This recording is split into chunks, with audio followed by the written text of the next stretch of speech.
Hey guys, so I want to show how to basically take multiple pictures and put them in one in this free software you can find online. It's called Krita, and it's very easy to download.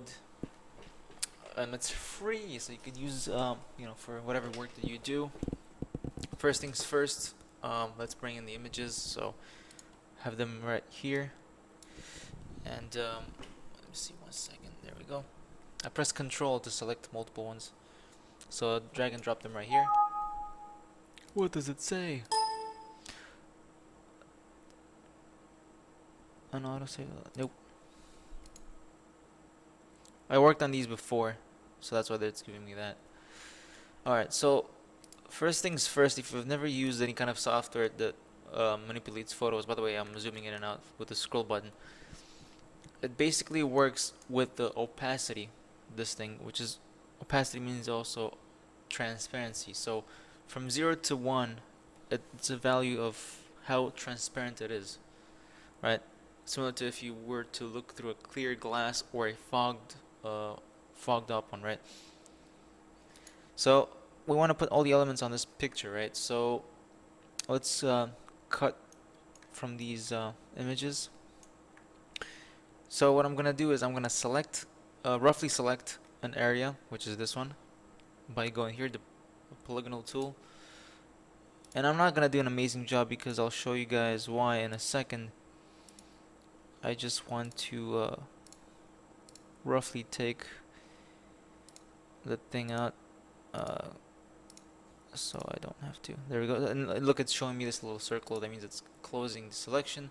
So I could just go edit, copy, or Control V for shortcut to go back to my image, and then edit, paste, and it puts it right here. And it's a little bit small. I'm gonna make it bigger, but first thing, we have to close this one because I don't need it anymore.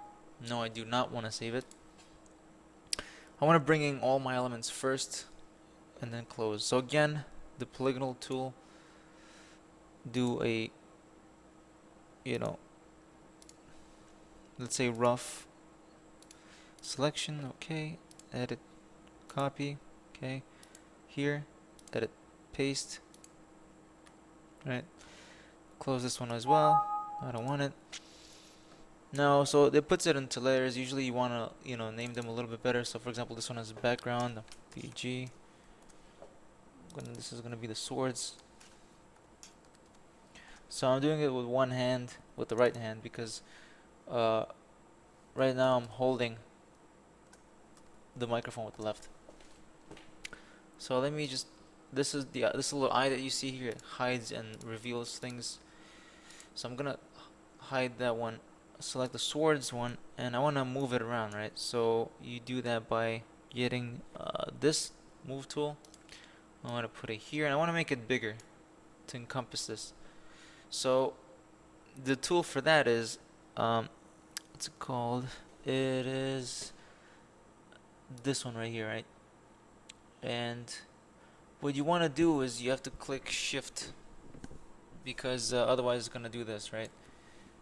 And I do want to do that. By the way, I just did Control Z. And the way you do that is you hold Shift, and it scales it uniformly, right? Cool. Press Enter. So now what I want you to do is, I was talking about opacity before. So basically what it means is with a 0 to 1, you can either hide or show. I'm going to explain what that means. So when you go to swords, you right click, or you could go here actually, and you add a transparency mask. See this little black and white, and you could just rename this as mask. Really, it's too long. So now what happens is it's using values of, in this case, 0 and 1 to show an image. So for example, if I take my brush and see how it's like 100%, no, I'm sorry, 1% black, so it's gonna hide 100% of whatever I'm trying to hide, like this, right? Now if it was like 0.5, let's say, it's not gonna be, right? Even less, let's say. So you can see the, see, so it's not gonna hide. If I just click on it once, it's not gonna do a full job. This is, even less, right? if I put it down, but obviously I want 1%. So what does this mean? Well, I'm gonna use this to hide basically what I don't want. Now let's say I made a mistake and whoops, I want it like that. What happens then? I want to put it back. So you see this little icon here? It's on black right now, and if you use this arrow, if you click on it, it puts white as it's shown here.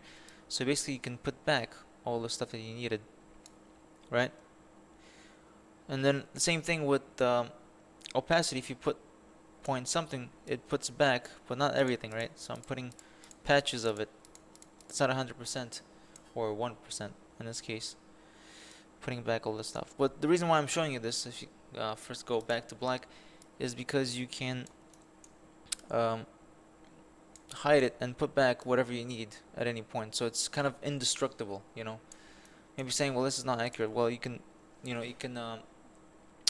make the brush smaller or bigger, right? So for example, if you go the brackets next to the P, the left bracket makes it smaller, like this, and the right bracket makes it bigger. Or if you just hold if you just hold Shift and left click, excuse me, Shift and left click and drag your mouse, it becomes bigger like such. 1 second. Like this. Or if you just don't like that, you could just make it bigger from here, but I like the other one. And if you want to use combo with the polygonal tool and the brush, you could just, oops, what I do? Oh, it's not that one, sorry, this one.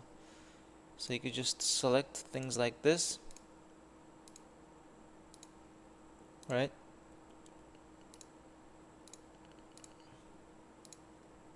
Just want to show you so make a selection like this, get the brush, you remember you're on the mask, and you can, oops, sorry, I right click, then you could just go like this without any sort of fear, so it's hidden.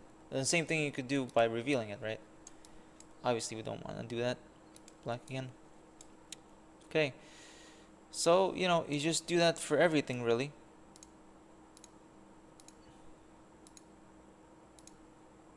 Right? As an example, I'm not gonna do this carefully, I just want to show you guys how to do it, right? Brush, by the way, the shortcut for brush is B. Right, so you keep on doing that. Oops, no, sorry, not that. I meant to do this for selection until everything goes away. Actually, if you guys want, you could just do also this. B for brush. There we go. Alright, really easy. So I'm gonna do the same thing for the text. Obviously I'm gonna make it bigger by this. Again, press Shift to conform, make it uniscale like this. I'm gonna put it right here. Press enter. Make a mask. Right click, transparency mask, or this one, transparency mask. And now let's say I'm gonna use the brush, right?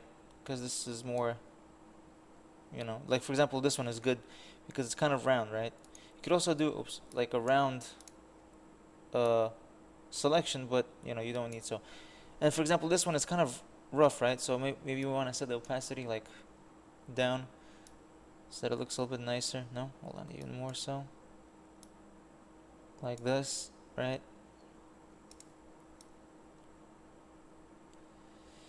So you guys get the idea. You can use this and make your images really nice. Again, it's a free software, maybe a little bit bigger,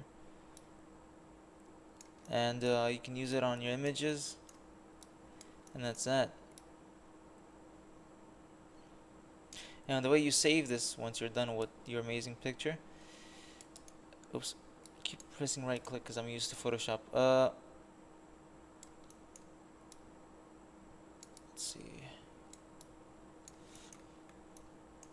Alright, once you're done, you just go File, Export, and then the same folder, you don't want a PNG, you want the JPEG, and give it a name, test, save.